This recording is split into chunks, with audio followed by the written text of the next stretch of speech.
Calea nu e grea. Calea nu e grea, dar este foarte diferită. Și chiar așa este. Calea nu este grea, dar e foarte diferită. De ce? Pentru că suntem mult prea ancorați în această familiaritate. Că celălalt e real. Și atunci nu poți să-l vezi pe celălalt diferit. De-aia tot revin la ideea asta că ori vezi trupul, ori vezi spiritul. Adică să ajungi chiar să descentrezi această familiaritate a gândirii eului, este dincolo de teoria asta. Da, teoria m-a ajutat foarte mult, chiar mă gândeam că m-a ajutat, dar acum îmi dau seama că parcă a venit timpul efectiv să pun în aplicare. În fine, și cuvintele sunt, știi? Adică vrei să spui și de fapt îți dai seama că nu spui nimic. Așa că... atât.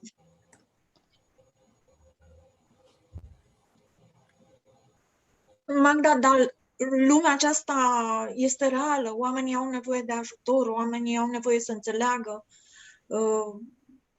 oamenii sunt pe nivele de înțelegere. Că eu vreau să spun că mă uit în stânga, mă uit în dreapta și spun toți sunt frații mei, toți sunt eu. Numai că nu trebuie să mă supăr atunci când văd pe cineva că face ceva pe care eu nu l-aș face, un lucru, mă rog, pe care eu nu l-aș face. În loc să-l judec, spun, deocamdată nu înțelege să facă altfel.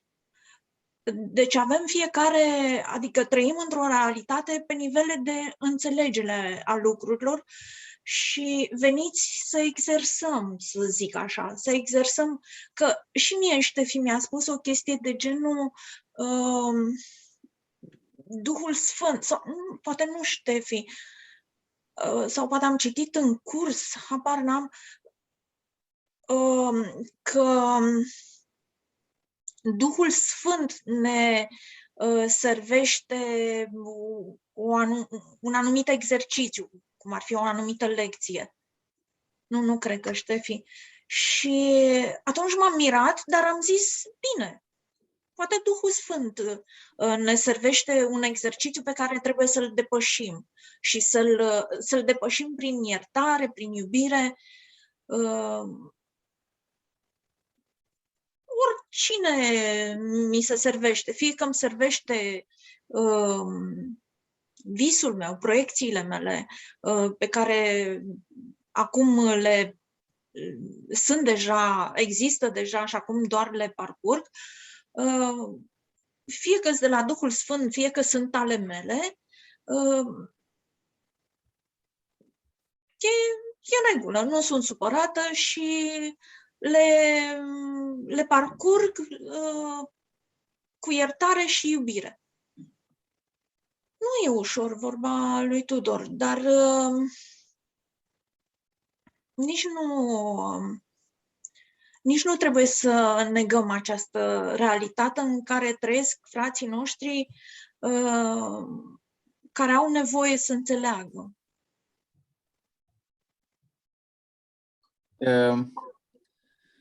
Legat de ce ai spus tu, că n-aș face niciodată. Astăzi dimineața am avut așa o experiență, o situație. Zic, eram la micul dejun cu colegii mei de muncă și aveam toți acolo pus pâinea în centru ca să luăm pâine și să mâncăm. Am mâncat o bulcă de aia de pâine, să zic așa, și instant am mai luat una și mi-am făcut un sandwich. Și mai erau acolo, la care unul din colegii mei zice, de ce ai luat pâinea aia adică să-ți faci sandwich? Și eu inițial am crezut că glumește. Și zic, păi am luat să mănânc. Păi și de ce n-ai luat-o pe altă? Eu am crezut că e o glumă, dar mi-am dat seama că nu era o glumă. Am desfăcut tot sandwich-ul și i-am dat pâinea. A fost ca o moftă a unui copil mic. Și nu e vorba că eu nu aș face. Deci, cumva, eu îmi proiectez că nu aș face în viața mea astfel de lucruri. Mă programez ca un copil, îmi fac niște promisiuni că eu nu o să mă comport așa, nu o să zic așa. În schimb, comportamentul meu în formă poate fi diferit, dar rezultatul același. Deci, probabil el a avut pretenția spre mine că i-am luat pâinea, să zic așa, că era pâine pentru toată lumea. Dar eu în momentul ăla aș fi avut pretenția că e o prostie să întâmple astfel de situații, știi? Și e același lucru. Deci e același lucru invers. Eu m-am sculat atunci, am dat pâinea înapoi, m-am sculat de la masă, am ieșit, am făcut o plimbare, dar e o chestie care stăteam și mă gândeam, pe bune poate să întâmple astfel de lucruri, astfel de situații, deci copilărești, stai așa să te uiți la ele. Mi s-a părut un pic exagerat treaba asta și asta nu înseamnă că am făcut eu, dar am ales situația aia ca să-mi dau seama că, uite, e posibil la oameni maturi să se întâmple lucrul ăsta. Și cumva eu nu aș face, dar aleg o situație în care văd că se face. Și e același lucru, deci nu e nicio diferență. Deci eu am ales situația, înseamnă că am făcut-o reală. Și nu contează că am făcut eu sau că a făcut-o vecinul. Deci eu am fost în situația aia. Am trăit emoția, starea, am fost acolo. Nu mai contează care o face dintre noi, că nu e nicio diferență. Oricum, cumva, e o reflexie în oglindă. Deci nu știu dacă e vorba de a explica ceva. E o chestie de... Eu zic că nu o să proiectez astfel de lucruri. Îmi promit. Dar mă întâlnesc cu gândurile mele și nimeresc în situații și îmi dau seama că le fac. Numai că diferit de ceea ce mi-am promis. Dar le fac, oricum. De-aia sunt într-o stare de nemulțumire, de-aia sunt într-o stare de agitație, de neîmpăcare, în conflict. Sunt în conflict doar cu mine și cu gândurile mele. Am observat că nu am nicio treabă cu voi în exterior. Doar cu gândurile mele. Deci asta văd din ce în ce mai des în ultima perioadă. Totul se petrece în mintea mea și se petrece cu atâta profunzime și am posibilitatea și să le văd cum se petrec, dar mă prind, oricum mă prind. Deci e o chestie care deja, nu știu, e o dilemă mare în mintea mea. Am zis să fac o pauză cu cursul legat. Dar nu ego-ul nu-ți permite să treci ușor peste copilăria aia lui? Dar nu e vorba de copilărie, era o situație copilărească, am văzut-o eu așa, și nu e vorba de cel din exterior. Eu am nimerit în situația aia copilărească și dacă am fost în situația aia, înseamnă că am făcut parte din ea. Deci nu mai contează dintre noi a făcut fapta, că nu contează fapta. Deci, și mă uitam că situațiile astea oricum nu se întâmplă întâmplător. Poate fi o altă situație, oricare. Da, normal. Îmi dau seama că eu îmi proiectez o perfecțiune și după mă lovesc de o situație, și îmi dau seama că a venit inversul și apare neacceptarea, apare împotrivirea, rezistența, apare nemulțumirea, apare... Acolo trebuie să lucrez. Cine nu acceptă, cine e nemulțumit? Eu. Dar Păi exact. Dar nu e vorba că eu ăla care îl proiectez, că ar fi cineva, un eu care nu... Aici deci nu mai contează că ar fi un eu separat de mine și eu sunt Tudor cel zen. Nu e adevărat. Deci sunt toate cele lucruri împreună. Și atâta timp cât eu încerc să le separ, să le pun unul lângă altul, nu fac decât să le fragmentez. Și mă lupt ca să le țin fragmentate și, știi, e exact ca niște magnezi din aia care se atrag ca să facă unul mare, știi? Și eu încerc să-i țin la distanță. Și încerc să văd că ăla e eu, că ăla sunt eu, că ăla e dincolo, că ăla e o chestie, nu știu, am ajuns să-mi dau seama că mă lupt cu mine și cu mintea mea, deci nu e nimeni care să mai lupte cu mine. Magda are un ascuns dacă... Da, asta vreau să spun că, de fapt, nimeni din afară nu are nevoie nici de îndrumare, nici de corecție. Asta este doar jocul dualității. Este faptul că dai realitate exteriorului și că uiți că ești visătorul visului. Momentul în care îți reamintești că ești visătorul visului și ceilalți sunt doar proiecții, efectiv amuțești. Deci clipa aia de conștiență, îți dai seama că absolut nu există o proiecție de-a ta care să aibă nevoie de călăuzire. Și atunci e foarte fină demarcația asta. Oricum e foarte clar că absolut orice punct de vedere pe care îl ai pentru celălalt este doar o identificare cu visul și, de fapt, nu uiți. Ești identificat cu visul și atât, punct.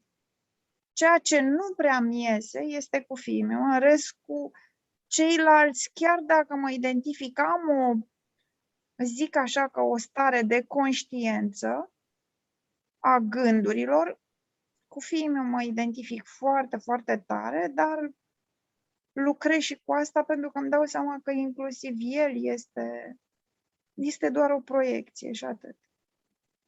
Și de-aia, apropo de negare, că a spus Anda la un moment dat, m-am reapucat să iau cursul de la capăt.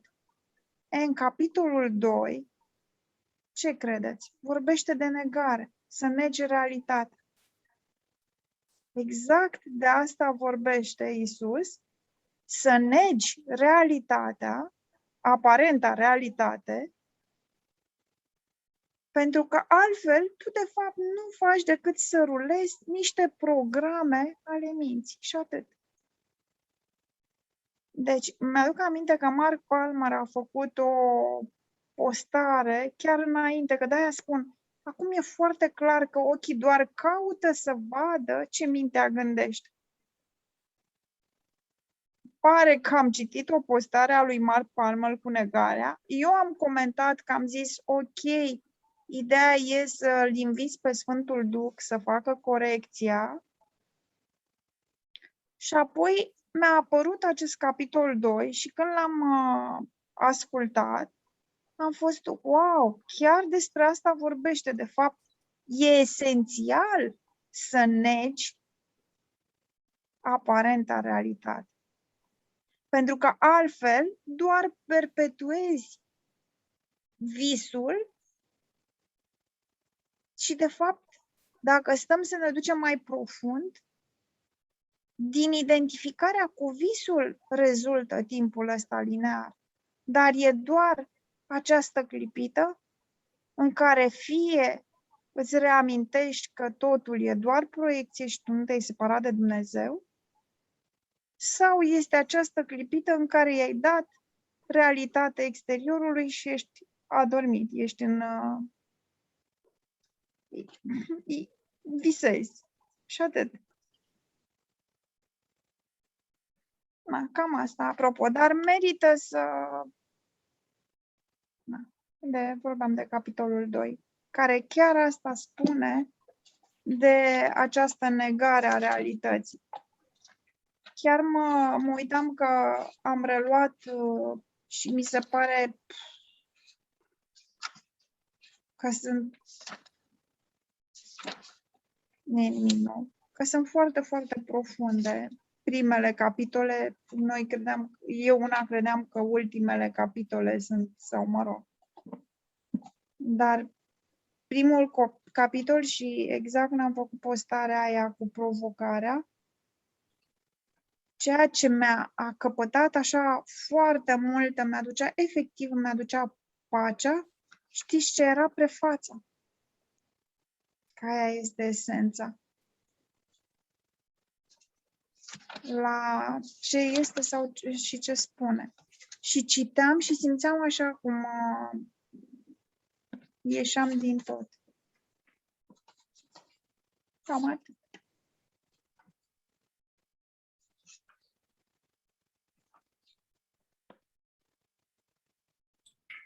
Capitolul 2 se numește Separarea și ispășirea. Ispășirea ca mecanism de apărare, altarul lui Dumnezeu, vindecarea ca eliberare de toată frica, funcția făcătorului de miracole, principiile speciale ale făcătorilor de miracole, frică și conflict, cauză și efect, semnificația judecății de apoi. V-am citit doar subcapitolele, le-am amintit ale capitolului 2. Mulțumesc. Vreau doar să vorbim mult de... Din câte am căutat în curs, dar n-am reușit să găsesc. Cred că zice undeva că noi nu suntem responsabili pentru proiecție.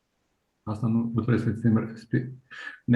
Ar trebui să ne simțim responsabili pentru proiecție dacă nu ar putea fi corectată, dar a fost deja corectată de Duhul Sfânt. Deci nu suntem responsabili pentru proiecție. Responsabilitatea noastră este să acceptăm corecția proiecției, care este un alt mod de a vedea. Că de-aia undeva zice că sunt responsabil pentru ceea ce văd sau ceva de genul ăsta. Nu ce vedem cu ochii fizici, ci ceea ce cum interpretăm ceea ce vedem, cum percepem. Și mă gândeam la Tudor cu sandwich-ul lui. Deci, proiecția a fost făcută. Eu personal nu mă consum că am proiectat eu ceva. Că caracterul ăsta din vis, Laurențiu, nici măcar nu proiectează. El este o proiecție în sine. Deci...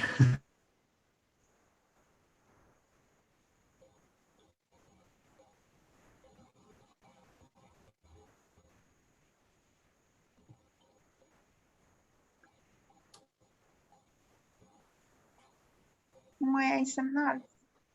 Că nu te mai auzim. La mine s-a blocat. Un caracter din vis să se trezească. Laurențiu, ai fost mut sau o perioadă? Da. Impresia că nici eu n-am conexiune chiar așa de bună cum am crezut. Nu știu, s-a auzit probabil ceea ce trebuie. Dar, deci asta e ideea că nu suntem responsabili pentru proiecție. Eu, Laurențiu, sunt eu în sine o proiecție. Caracterul Laurențiu din vis este o proiecție. Deci nu proiectez nimica, dar ceea ce cred eu că sunt, am responsabilitatea de a vedea lucrurile cu Duhul Sfânt, iertate. Deci eu nu mă simt responsabil pentru ce se întâmplă în lumea asta, pentru proiecții, că ăla mi-a luat sandwich-ul, că ăla mi-a tăiat calea, că ăla nu știu ce. Deci toate astea au fost setate de ego, de mintea comună, nu de caracterul Laurențiu. Și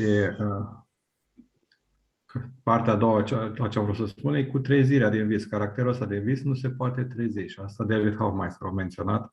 Mi-a plăcut foarte mult când a zis că nici Buddha, nici Iisus, nici Ken Wapnick, nici astea nu s-au trezit.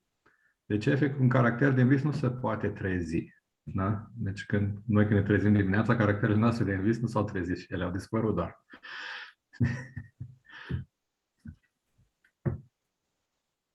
Și apropo de Magda, unde ziceai tu de Mark Palmer, ce citat a fost că am uitat? Că vezi ceea ce mintea vrea să uite, să vadă ceea ce... În manualul pentru profesor este amintit asta, că ochii caută să vadă ce mintea gândește. Și zice Iisus. Da. Este undeva, tot în curs, unde zice că când o să vrei numai iubire, asta o să vezi. Care e același lucru ce ziceai tu și era un citat frumos care îmi place. Dar vederea asta, pentru mine, ce e important să mă amintesc, e că vederea este un mod de interpretare, un mod de înțelegere, nu ce vezi cu ochii. Și chiar citatul, Magda, care l-ai citat tu, că fie vezi trupul, fie vezi spiritul, nu știu cum e tradus în românești, dar în engleză spune că fie vezi trupul, fie recunoști spiritul. Deci nu o să vezi cu ochii fizici. Nu știu cum e tradus în românește, nu m-am uitat. Dar Nu, așa este.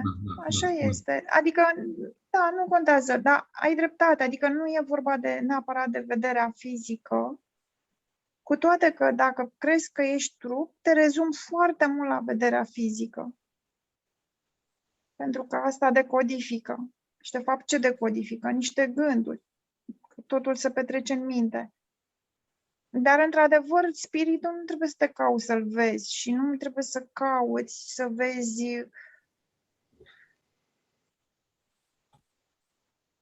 spiritele oamenilor. Că nu cred că este despre asta. Dar, în fine, scuză-mă, continuă. Atât am vrut să spun. Eu personal nu îmi fac probleme, nu mă simt responsabil pentru ceea ce e în lumea asta. Am grijă doar pentru ce e în jurul meu, să încerc să mă amintesc adevărul pentru tot ce îmi vine, apare în conștiință. Nu trebuie să mă duc nicăieri să caut ceva. Și părerea mea că este mult mai greu să faci treaba asta când ești în lume, nu când te retragi. Când ești în lume, atunci toată proiecția interacționezi mai mult cu ea. E mai greu. E mai ușor să te retragi, părerea mea. Este parcă o schimbare. Atât. Ce spune la cauză și efect, la subcapitolul 7 din capitolul 2. Zice așa: deși încă te plângi de existența fricii, continui totuși să ți-o stârnești. Am pomenit deja că nu-mi poți cere să te eliberezi de frică. Eu știu că nu există, dar tu nu știi. Dacă aș interveni între gândurile tale și rezultatele lor, aș întina o lege fundamentală, cea despre cauză și efect, cea mai fundamentală lege care există. Nu te-aș ajuta deloc dacă aș deprecia puterea gândurilor tale, căci ar veni în contradicție directă cu scopul cursului acesta. E mult mai util să-ți reamintesc că nu îți păzești gândurile destul de atent. Poate simți că în acest moment ar fi nevoie de un miracol să-ți permită să faci asta, ceea ce e foarte adevărat. Dar poți fi instruit să gândești astfel. Toți făcătorii de miracole au nevoie de acest tip de instruire. Nu pot îngădui să-ți lași mintea nepăzită, căci altfel nu mă vei putea ajuta. Săvârșirea miracolelor implică recunoașterea deplină a puterii gândirii pentru a evita creația greșită. Altfel va fi nevoie de un miracol să rectifice mintea însăși, un proces circular ce nu ar favoriza compresia timpului pentru care a fost menit miracolul. Făcătorul de miracole trebuie să aibă un respect sincer pentru ce e cu adevărat cauză și efect. O condiție necesară ca miracolul să aibă loc. Am citit 2 paragrafe. E interesant și în continuare, dar nu insist. Pentru că știi ce se întâmplă? Am putut observa ce înseamnă când apuc să-mi observ gândul și nu dau realitatea gândului. Și nu intru în povestea gândului, ci aplic adevărata iertare fără să-l las să se deruleze. Atunci se schimbă tot exteriorul. Știi că Kenneth Wapnick, în ultima postare asta, m-a amintit că el spune așa: că nu trebuie să cauți să te trezești, ci trebuie să adică scopul nu este de a te trezi, mai ales că știm că ultimul pas îl face Dumnezeu, deci nu e vorba să ne trezim. Dar poți să-ți dai seama de proces, de derularea procesului, prin faptul că începe să apare acel vis fericit, pentru care avem un capitol întreg, care vorbește de visul fericit, nu? Visul ăla fericit nu vine ca urmare a interacțiunii și când tu vrei să schimbi dând realitate exteriorului. Ci acel vis fericit efectiv ia naștere în momentul în care aplici adevărata iertare. Și asta am observat-o din relația cu Fimiu și v-am dat exemplu atunci când aș fi vrut să-i spun că e foarte important să fii atent la cursurile online și când m-am observat și am ales să nu mă mai duc să-i spun, ci pur și simplu să neg că e real și să-l rog pe Sfântul Duh să ia vinovăția minții care crede că e separat de Dumnezeu, în câteva minute el mi-a deschis ușa să-mi spună că nu s-a mai jucat și că a fost atent la ore. Adică undeva am confirmarea că de fapt exteriorul îți dă indicii legate de identificarea ta cu gândurile și nici de cum nu e o rezultantă a acțiunii în lume. Acum știi cum, și eu cred, probabil că e o perioadă, nici asta nu mai știu, dar efectiv asta îmi vine,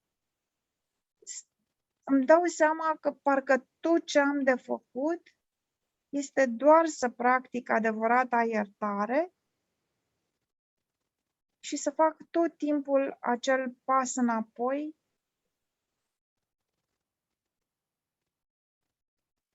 Da. Atât. Mulțumesc.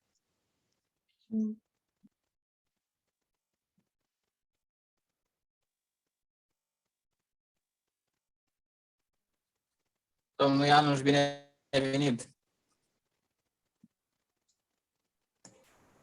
Bine v-am găsit!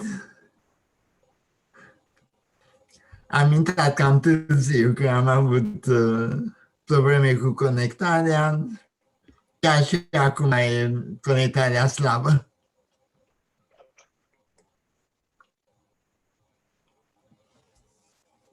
Probabil din cauza lucrului și nu vrea calculatorul să vă recunoască.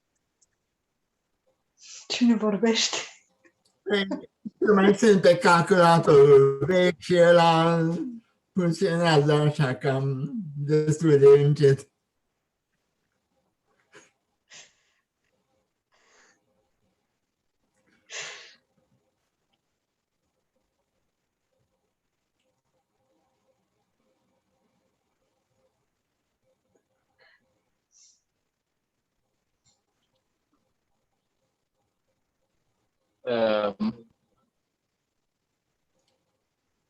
Păi, o lăsăm pe Camelia să spună punctul de vedere legat cu tema de astăzi.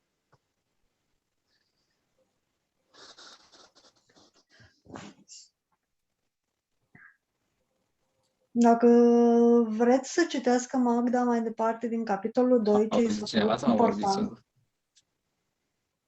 Poftim?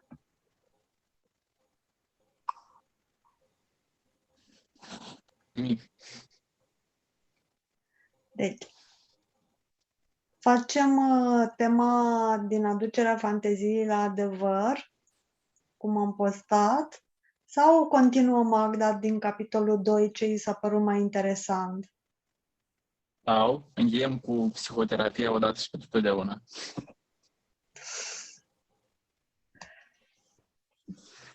Deci, sunt mai multe teme care se propun spre dezbateri, să zic așa. Sau putem să vorbim orice altceva care nu are nicio treabă cu psihoterapie sau cu temele propuse.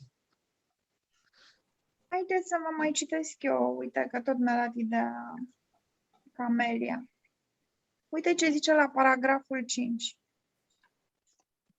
Nimicul și totul nu pot coexista. Să crezi într-unul înseamnă să-l negi pe celălalt. Frica nu e nimic, de fapt, iar iubirea este totul. De câte ori intră lumina în întuneric, întunericul e desfințat. Ce crezi e pentru tine adevărat. În sensul acesta, separarea chiar s-a întâmplat și să o negi înseamnă pur și simplu să folosești negarea cum trebuie. Apropo de ce spuneam. Vedeți ce spune? Să negi separarea înseamnă pur și simplu să folosești negarea cum nu. Deci, ce crezi e pentru tine adevărat. În sensul acesta, separarea chiar s-a întâmplat și să o negi înseamnă pur și simplu să folosești negarea cum nu trebuie. Dar să te concentrezi asupra greșelii nu e decât o greșeală în plus. Demersul corectiv inițial este să recunoști temporar că există o problemă, dar numai ca indiciu că e nevoie de corecție imediată. Apropo, să-i predai Sfântului Duh. Se stabilește astfel o stare mentală în care ispășirea poate fi acceptată fără amânare.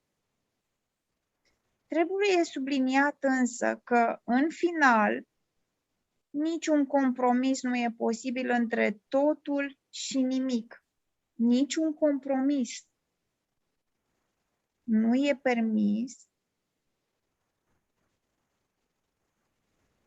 nu e posibil între totul și nimic. Timpul este, în esență, un instrument prin care se poate renunța la tot compromisul în această privință. El nu mai pare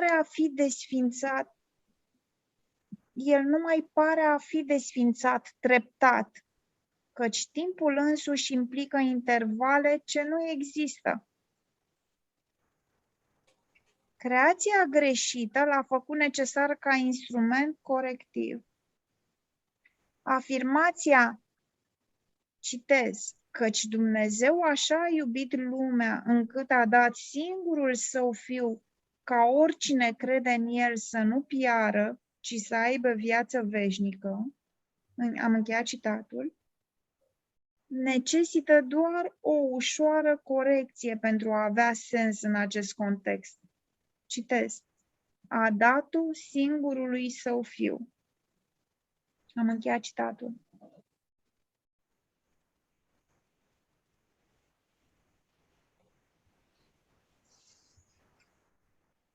Și mă mai duc la paragraful 7, ca să nu o lungesc prea mult. Am menționat deja starea de pregătire, dar ne-ar putea ajuta aici câteva observații în plus. Starea de pregătire e doar premiza înfăptuirii. Cele două nu trebuie confundate. De îndată ce are loc o stare de pregătire, există de regulă o oarecare dorință de a înfăptui, dar nu e nici de cum o dorință neapărat neîmpărțită. Starea nu implică decât potențialul unei schimbări mentale. Încrederea de sine nu se poate dezvolta pe deplin până nu ajungi să stăpânești. Am încercat deja să corectăm greșeala fundamentală că frica poate fi stăpânită. Deci, ați văzut? Am încercat deja să corectăm greșeala fundamentală că frica poate fi stăpânită. Și am subliniat că singura stăpânire adevărată este prin iubire. Starea de pregătire e doar începutul încrederii de sine. Poate crezi că e nevoie de enorm de mult timp între pregătire și stăpânire, dar lasă-mă să-ți amintesc că timpul și spațiul sunt sub controlul meu. În fine, acum merită citit tot capitolul.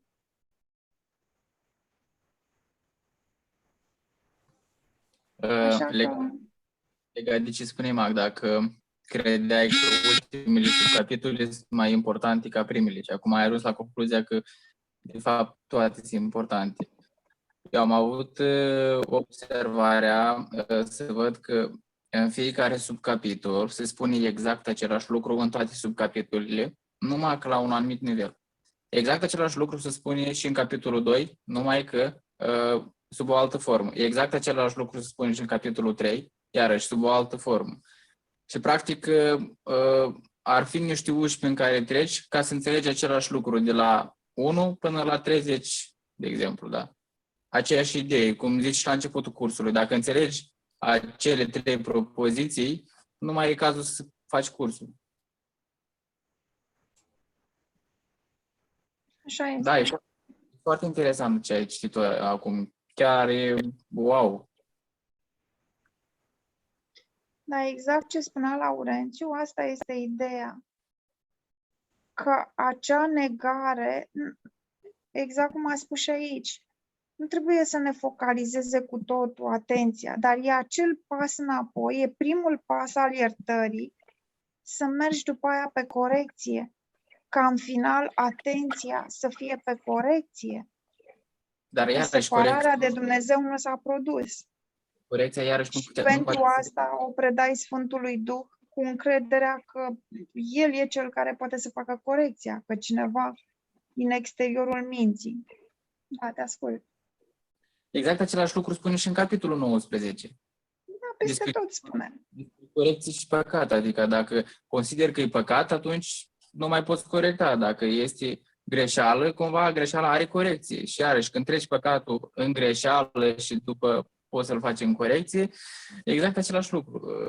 Dar ideea nu să ne focusăm, pentru că în momentul când focusezi, gata, s-a dus, te-ai prins povestea.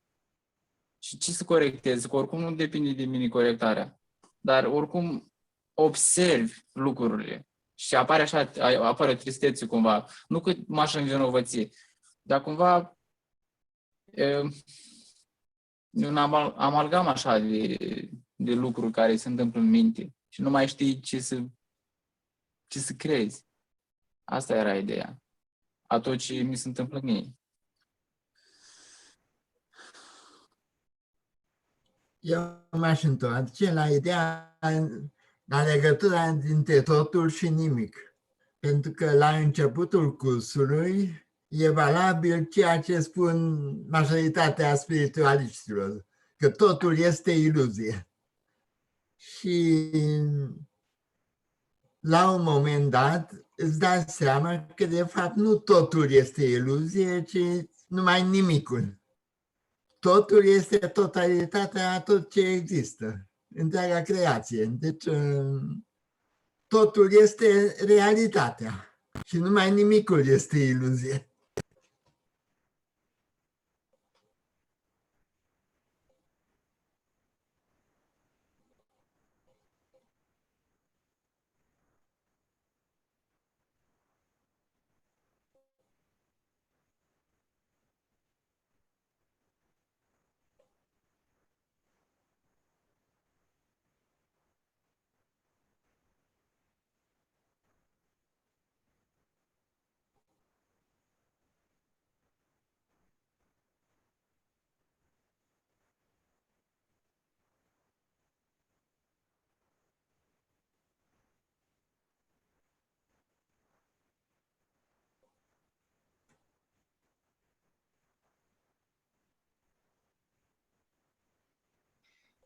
moment de reculegere.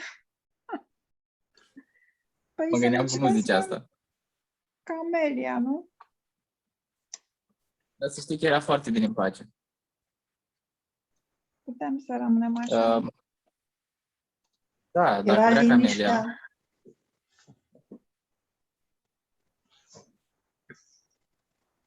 Camelia m-a pus la perete acum și nu mai, deci în față eu nu mai zic nimic. O las pe ea. Nu știu ce ți-am zis, dar... Aducerea fanteziei la adevăr. Am vrut să fac o glumă cu domnul Ianu și tu ai mai pus. Ce-am făcut? Gata, lăsăm Camelia, ai cuvântul. Eu am făcut o glumă legată de calculatorul domnului Ianu. Nu prea s-a auzit. Da. N-am dorit să fac glumă, că mai pus nimic la perete, știi? Dar era vorba de lucru domnului Ianoș, nu de calculator. Da, dar calculatorul nu vroia să accepte, nu. Asta era ideea. Da. Exact cum mintea mea nu vrea să accepte adevărul.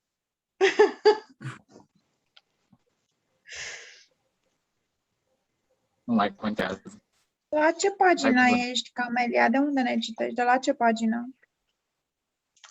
E primul subcapitol din capitolul 17. Eu sunt pe calculator 209 pe laptop. Da. Iată. Mulțumesc. Aducerea fanteziei la adevăr. Trădarea Fiului lui Dumnezeu stă numai în iluzii și toate păcatele lui nu sunt decât propria lui închipuire. Realitatea lui este de-a pururi lipsită de păcat. Nu e nevoie să fie iertat, ci deșteptat.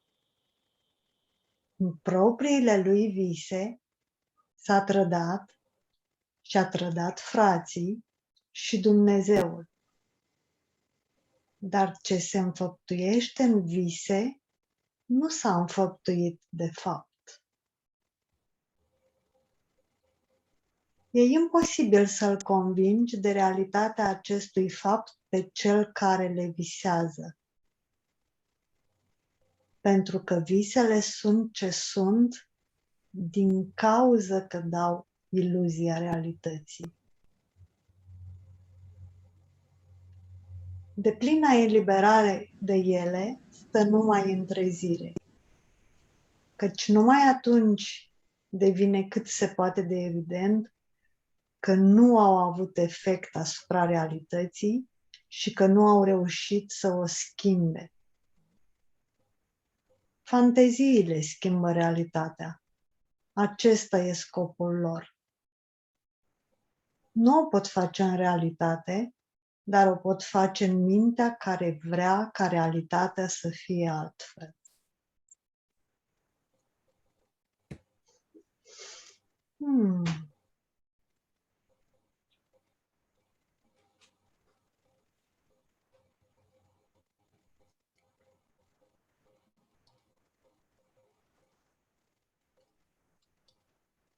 Legat de asta, aș vrea să spun ceva ce am citit în anii 80 la un filozof materialist. Am mai povestit despre el, Dumitru Daba. Și el exact spune același lucru, că mintea noastră nu poate să schimbe realitatea materială. Că realitatea materială nu este fragmentată în bucăți și nu are etichete diferite, nume diferite, ci întreaga materie este continuă și nu mai continuă. Doar mintea noastră trage niște linii de separare, își imaginează niște spații goale între entități, dar toate acestea în realitate nu există. Deci realitatea este materia continuă și ceea ce face mintea noastră este doar fantezia. Și mintea noastră poate să inventeze tot felul de fantezii, poate să împărțească lumea materială cum vrea ea. Și dacă e un număr suficient de mare de persoane cred în felul în care mintea mea a împărțit realitatea, adică lumea materială, aia devine ficțiunea dominantă, adică realitatea acceptată de majoritatea oamenilor, așa zisa realitate.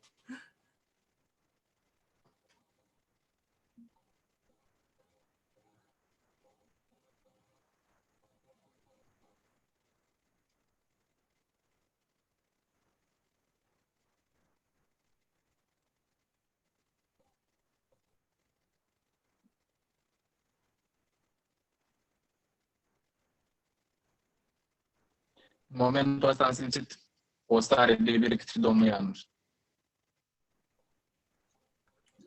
Mulțumesc. O stare De iubire.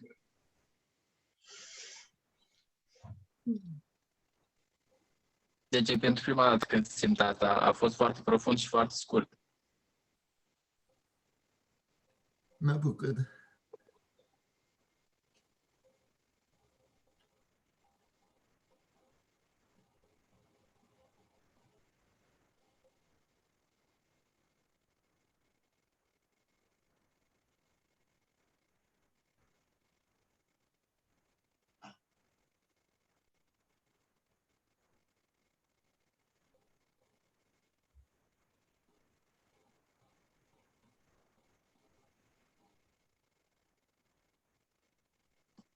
Poți să continui, Camila.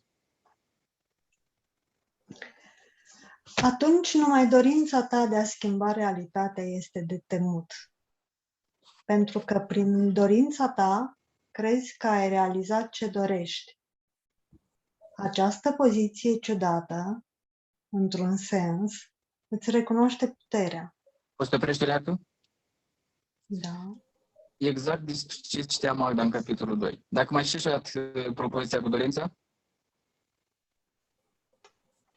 Atunci numai dorința ta de a schimba realitatea este de temut. Aici. Deci fix același lucru cum te-ai agățat de corecția unei greșeli percepute. Exact același lucru. Deci e fix același lucru ce spune și în capitolul 2.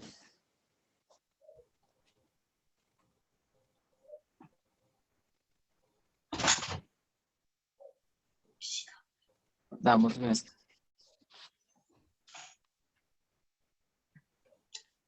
Dar distorsionând-o și dedicând-o răului, o face și ireală. Nu poți sluji la doi domni care îți cer lucruri contradictorii. Mai era ceva ce a citit Magda și era tot cu două, dar nu era doi domni, era altceva. Ce folosești în fantezie refuzi adevărului, dar ce dai adevărului să folosească pentru tine stă ferit de fantezie. Vezi ce frumos spune? Ce folosești în fantezie, refuzi adevărului. Deci clipita aia de identificare te face una cu povestea. Și atunci scopul este doar de a face bine ca să nu fie rău. Pentru că este o chestie hipnotică. Dar nu de a face Intri bine. în tot procesul ăsta a inconștienței. Însăși chestia de a face nu mai contează că a face bine sau a face rău. Apare chestia de a face ceva ca să se întâmple altceva. Deci nu contează bine sau rău, dar noi încercăm să facem ceva decât să lăsăm starea de a fi. Noi doar vrem să o modificăm. Că nu o înțelegem. Cam așa văd eu lucrul ăsta. Și atunci căutăm cu mintea să schimbăm momentul sau starea sau ce se întâmplă sau ce percepem atunci. Deci e foarte complicat să lăsăm lucrurile așa cum sunt. Mereu căutăm să schimbăm. Asta am văzut că se întâmplă la mine. Și nu contează. Stare de bine, de rău, bucurii sau nebucurii sau cu toate pe același linie. Dacă le pune exact același lucru, mintea încearcă să facă ceva. Nu e ok așa cum este.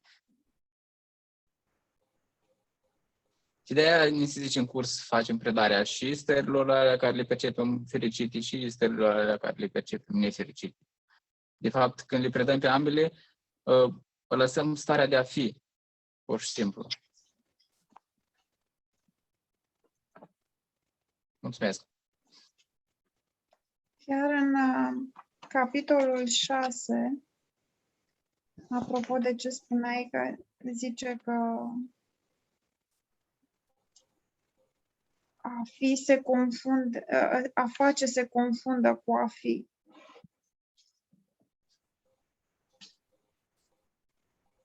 Ia. Și că, uite, mă duc un pic la un paragraf. Alegerea efectuată prin Spiritul Sfânt te va duce în împărăție. Tu creezi prin adevărata ta ființă, dar ce ești trebuie să înveți să-ți amintești. Modul de a-ți aminti e inclus în al treilea pas, care adună la oaltă lecțiile implicate în ceilalți și trece de ele spre o reală integrare.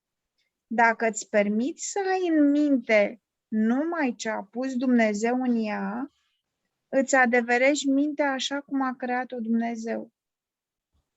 Prin urmare, o accepți așa cum este.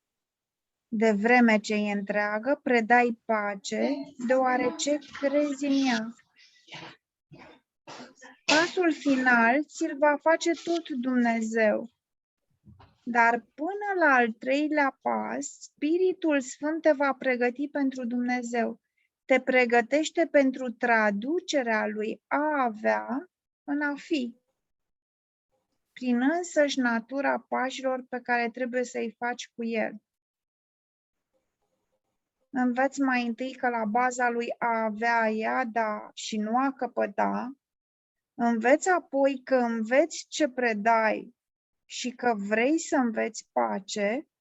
Asta e condiția identificării cu împărăția, fiind condiția împărăției.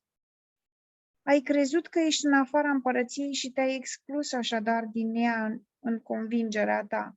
E esențial de aceea să ți se predea că trebuie să fii inclus și că singurul lucru pe care trebuie să-l excluzi e convingerea că nu ești, adică că nu e separat de Dumnezeu. Al treilea pas, eu citesc la pagina 99, la lecțiile Spiritului Sfânt. Al treilea pas e așadar unul de protejare a minții tale, permițându-ți să te identifici numai cu centrul unde Dumnezeu a pus altarul închinat lui însuși.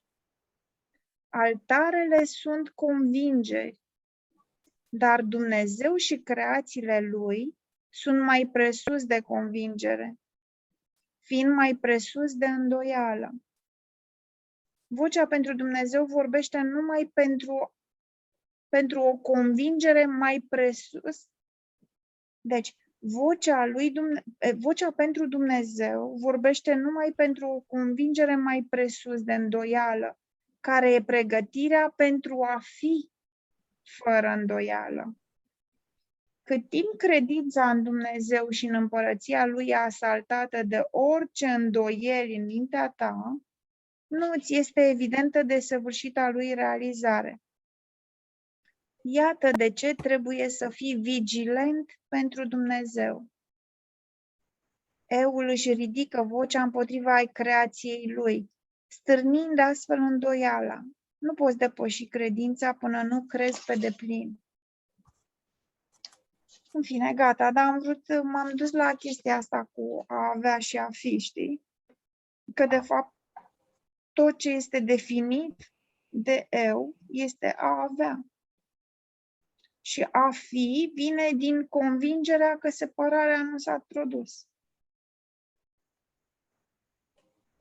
Și chiar spunea la un moment dat aici că mai ai până o să ajungi că a avea este egal cu a fi. Adică mai întâi trebuie să devii conștient și apoi să mergi în direcția aia. Și atunci drumul este a fi, a face și apoi a avea, nu? Păi în momentul când deja apare a face, deja nu mai accepti acel a fi. Așa îl văd eu. Și în momentul când eu nu accept acel a fi, care mi l-a dat Dumnezeu, încerc să modific, îl aplic pe a face, ca să aduc la înțelegerea mea lucrurile, știi? Cam așa le văd din punctul meu de vedere. În moment ce încurc a fi cu a face,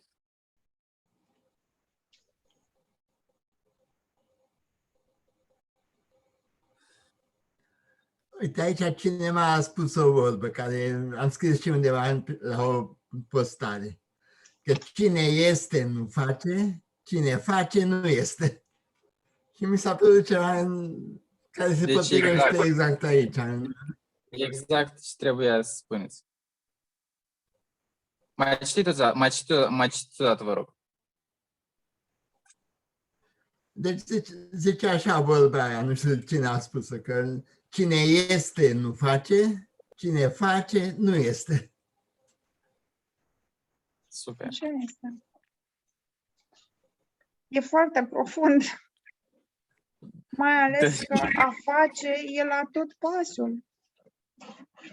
Știi? Dar cine face? Cine nu este? Adică entitatea separată. Deci nu ați venit cu altceva decât să mă ajutați să-mi dau seama de ce se întâmplă cu mine. Uite ce spune în paragraful 3, la subcapitolul B, să ai pace, predă pace ca să o înveți, tot în capitolul 6, lecțiile iubirii. Zice, primul pas în procesul de inversare sau desfacere e desfacerea noțiunii de a căpăta. Așadar, prima lecție a Spiritului Sfânt a fost să ai de totul tuturor. Am spus că acesta poate spori conflictul pentru o vreme. Iar acum putem lămuri asta și mai bine. În acest moment, egalitatea dintre a avea și a fi nu se percepe încă. Până se percepe, a avea pare a fi opusul lui a da. De aceea, prima lecție pare să conțină o contradicție din moment ce o învață o minte în conflict. Iar asta înseamnă o motivație în conflict. Lecția, prin urmare, neputând fi învățată încă în mod consecvent. În plus, mintea studentului proiectează propriul ei conflict. Așa că nu percepe nicio consecvență în mințile altora, făcându-l să le suspecteze motivațiile. Iată adevăratul motiv pentru care, în multe privințe, prima lecție e cel mai greu de învățat. În ciuda faptului că ești încă puternic conștient de eul din tine și reacționezi cu precădere la eul din alții, ți se predă să reacționezi la amândouă ca și cum ce crezi nu ar fi adevărat. Cu capul în jos, ca întotdeauna, eul consideră prima lecție dementă. De fapt, asta e singura lui alternativă, din moment ce cealaltă posibilitate, mult mai inacceptabilă pentru el, ar fi, desigur, aceea că el este dement. Judecata eului aici, ca întotdeauna, e predeterminată de ce este el. Schimbarea fundamentală se va petrece totuși odată cu schimbarea minții celui ce gândește. Între timp, claritatea sporită a vocii Spiritului Sfânt face posibil ca studentul să nu asculte. O vreme primește, deci, mesaje contradictorii. Stai le un pic, acceptă mai pe revin o amândouă. dată mai revin o dată cu o propoziție în spate. Schimbarea fundamentală se va petrece totuși odată cu schimbarea minții celui ce gândește. Între timp, claritatea sporită a vocii Spiritului Sfânt face imposibil ca studentul să nu asculte. Mai repet o dată asta. Între timp, claritatea sporită a vocii Spiritului Sfânt face imposibil ca studentul să nu asculte. Deci, Doamne, Sfântul asta- Duh îți vorbește atât de clar încât nu poți să nu-l asculți, știi? Mulțumesc. Zice, o vreme primește deci mesaje contradictorii și le acceptă pe amândouă. Ca să ieși din conflictul existent între două sisteme de gândire opuse, e clar că trebuie să alegi unul și să renunți la celălalt. Dacă te identifici cu propriul sistem de gândire, un lucru fără ieșire, și dacă accepți două sisteme de gândire în complet dezacord, pacea minții e cu neputință. Dacă le predai pe amândouă, un lucru pe care precis îl vei face cât timp le accepți pe amândouă, predai și înveți conflict. De vrut însă vrei pace, căci nu ai fi chemat într-ajutor vocea pentru pace. Lecția ei nu e dementă. Dement este conflictul. Când eu am făcut ultima postare legată de conflict, ceea ce mă scotea efectiv din identificare și din toată vociferarea minții era să înțeleg că celălalt e doar o proiecție și atât. Băi, îmi recăpătam pacea instant. Adică de-aia ideea nu este de a spiritualiza lumea.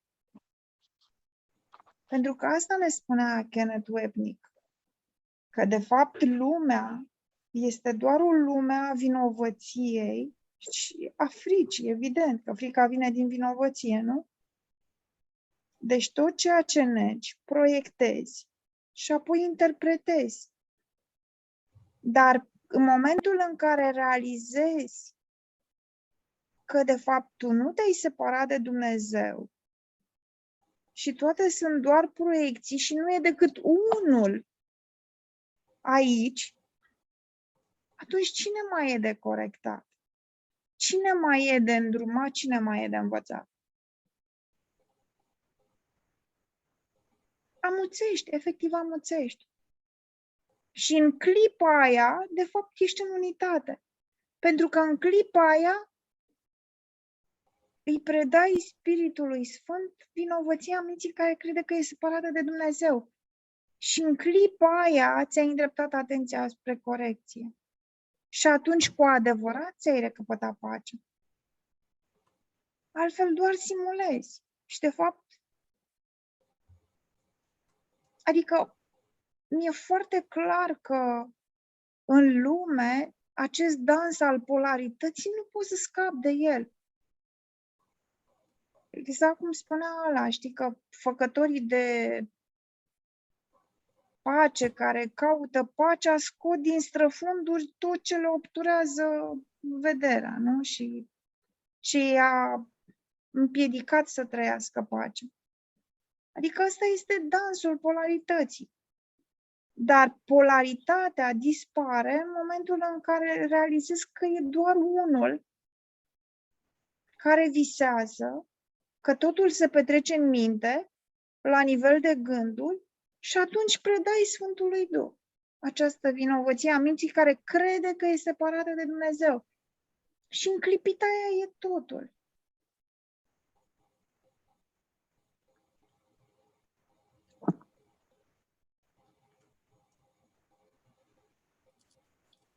Și chiar acum câteva zile, Mark Palmer a avut o postare pe care a tradus-o Grația și în care spunea ceva asemănător, că de fapt există o singură ființă și nu contează că ce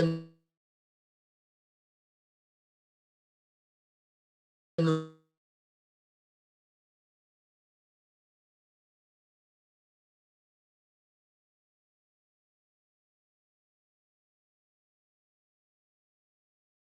Să știi că nu ai semnal. Noi nu înțelegem. Cred că s-a blocat la tine, Ianoș.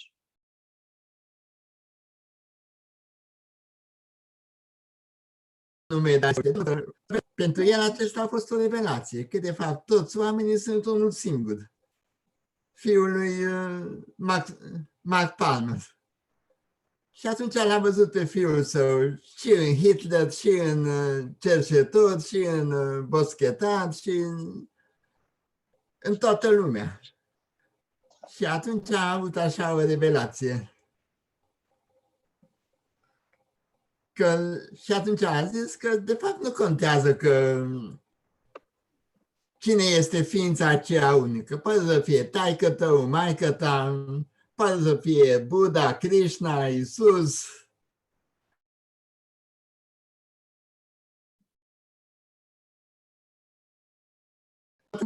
Are importanță, dar să fie o singură ființă, la care este cel mai mult. Și atunci poți să vezi lumea cu totul altfel. Deja nu mai vezi separarea, ci vezi întregul. Toți suntem o singură ființă.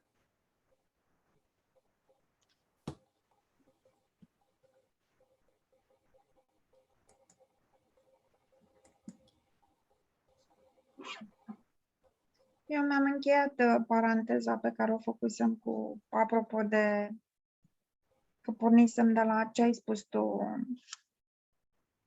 Tudor, legat de a fi, știi? Da, acum am văzut că ați citit, mi-ați suprapus, mi-ați presat subconștientul, cum vine o stare de greață de nu văd cu ochii.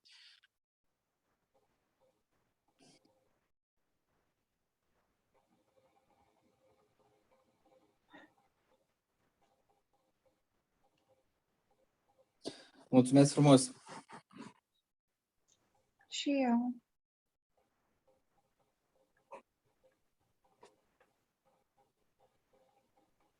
Vreau să vă rog din suflet să mă scuzați că mă retrag.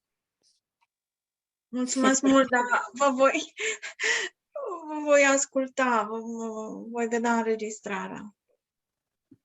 Mulțumim pentru prezență. Chiar nu e o problemă, Sanda. Seara frumoasă! Mulțumesc mult!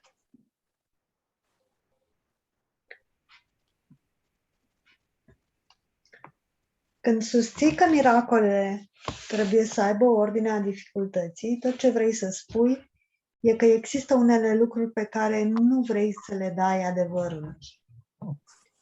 Crezi că adevărul nu se poate confrunta cu ele din simplul motiv că vrei să le ferești de adevăr. Simplu spus, lipsa credinței tale în puterea ce vindecă toată durerea provine din dorința ta de a reține unele aspecte ale realității pentru fantezie. De a-i vedea ce efect are asta asupra modului în care apreciezi întregul. Ce-ți rezervi ție, iei de la cel care vrea să te elibereze. Dacă nu dai înapoi ce ai luat, e inevitabil ca perspectiva pe care o ai asupra realității să-ți rămână deformată și necorectată.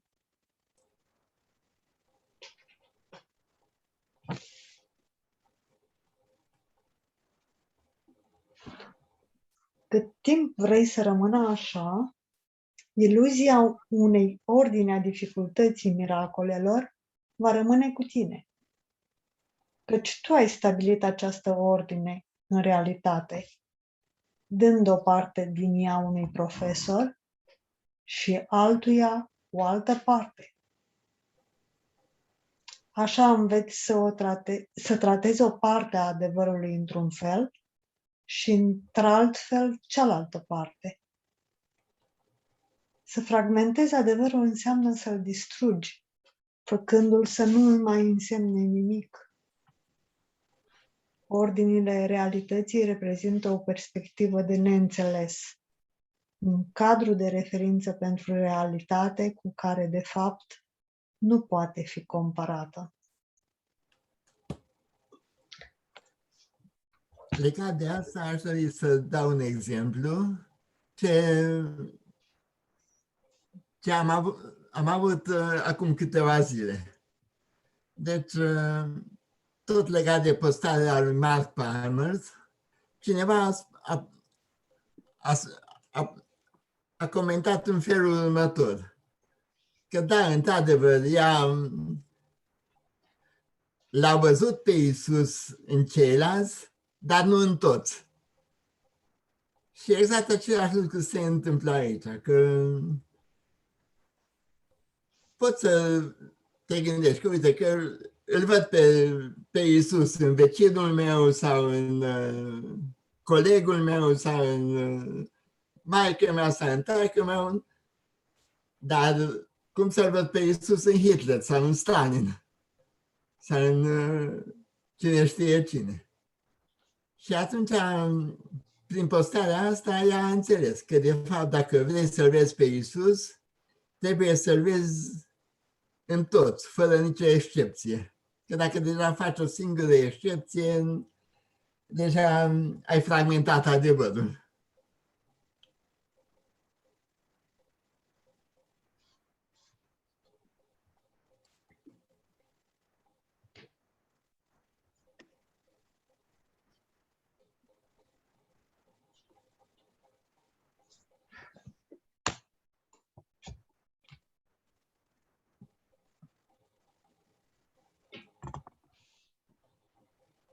Chiar crezi că poți duce adevărul la fantezie și să înveți ce înseamnă adevărul din perspectiva iluziilor?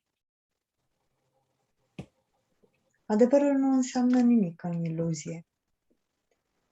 Cadrul de referință pentru înțelesul lui trebuie să fie el însuși.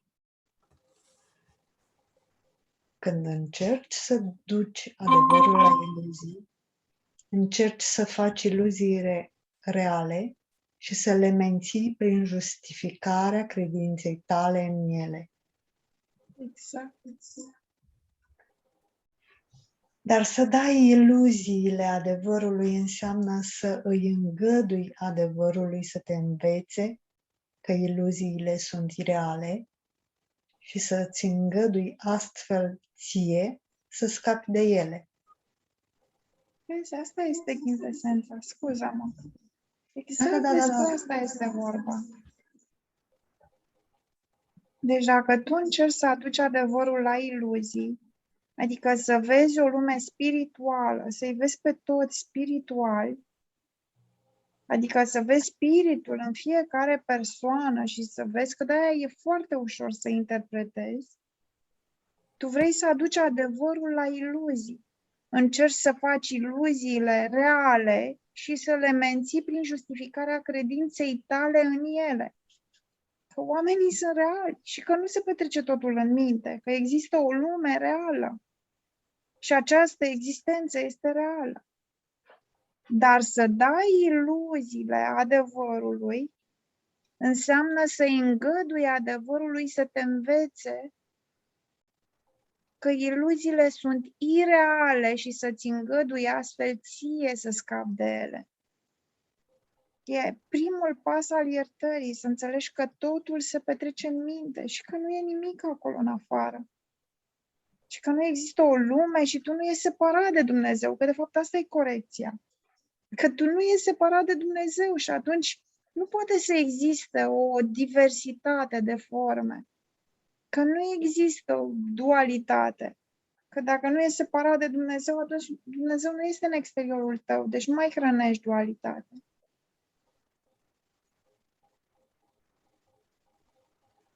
Și atunci nu mai este nimeni altcineva în afara ta, dar tot așa nimeni altcineva înăuntru tău. Ești numai tu. Și, de fapt, al treilea pas al iertării, dispare și visătorul visului. Pentru că atunci când îi predai Sfântului Duh, dispare individualitatea. E foarte subtilă, e atât de cameleonică individualitatea asta, cum joacă roluri. Uite, eu sunt coordonator, eu fac, eu nu știu ce, de mine depinde totul, știi? Deci, și toate, de fapt, sunt doar convingeri în subconștient, atât. Convingeri care ilustrează și dau iluzia acestei lumi și acestei aparente existențe. De seama, toate sunt doar convingeri și atât. Iar convingerea că separarea de Dumnezeu nu s-a produs atât de mult cere atenție să fie hrănită, pentru că este exact, ajunge să le înlocuiască pe toate celelalte, toată diversitatea aia a convingerilor. O singură convingere, că separarea de Dumnezeu nu s-a produs. Și deja ești în unitate. Dar zice că nu trebuie să ajungi undeva, că ești deja. Doar că trebuie să-ți aduci tot timpul în vizor că nu te-ai separat de Dumnezeu.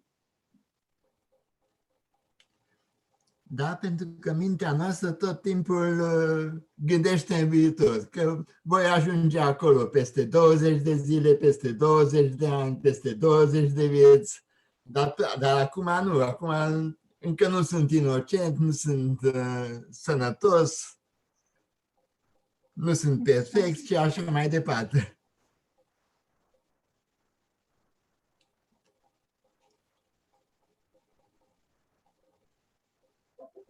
Vezi ce spune? Nu rezerva nicio idee separat de adevăr, căci vei stabili ordinea ale realității care te vor încătușa cu siguranță. Da, nicio iluzie, nu există o ordine a dificultății, o ordine a iluziilor. Nicio iluzie nu este mai bună decât alta. Nu există ordine în realitate, pentru că tot ce e în ea este adevărat. Da. Și tot ce nu este în ea nu este adevărat.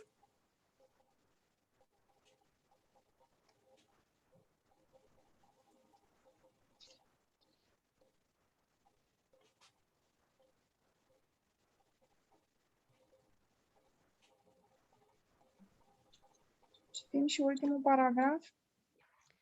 Fii dispus așadar să-i dai tot ce ai ținut în afara adevărului, celui care cunoaște adevărul și în care totul se duce la adevăr. Mântuirea de separare va fi deplină sau nu va fi deloc. Să nu te preocupe decât în măsura în care ești dispus să o faci să se înfăptuiască. El o va înfăptui, nu tu. Dar nu uita, când te tulburi și îți pierzi liniștea din cauza că altcineva încearcă să-și rezolve problemele prin fantezie, refuzi să îți ierți ție exact aceeași încercare. Și vă oprești pe amândoi de la adevăr și de la mântuire. În momentul în care îl ierți pe el, restitui adevărului ce i-ați refuzat amândoi și să vezi iertarea acolo unde ai dat-o. Amin. Amin.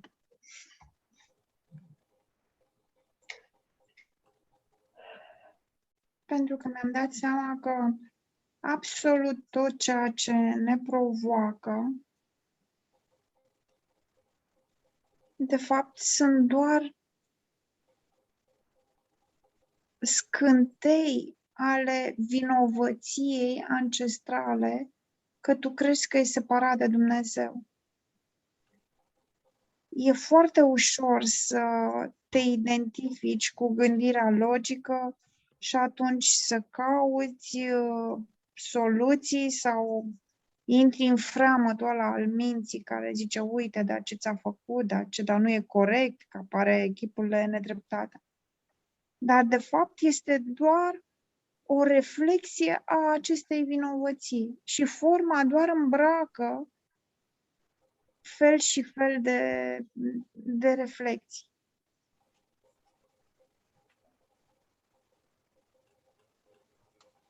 Dar în momentul în care realizezi și o predai Sfântului Duh, de fapt nu este vorba de o cantitate de vinovăție, ci pur și simplu începi să nu te mai identifici cu această gândire logică, lineară. E ca și cum, tot făcând acest pas înapoi, începi să creezi acel spațiu și să nu mai intri în identificarea cu programele astea ale eului.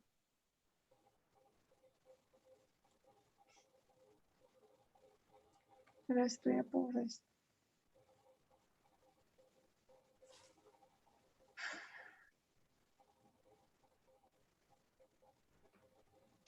Dragilor, eu vă mulțumesc mult. Văd că mă lasă bateria la laptop. Așa că vă mulțumesc pentru sprijin, pentru susținere. Mulțumim și noi Mulțumim. pentru prezență. Și vă doresc pace. Pace. Pace.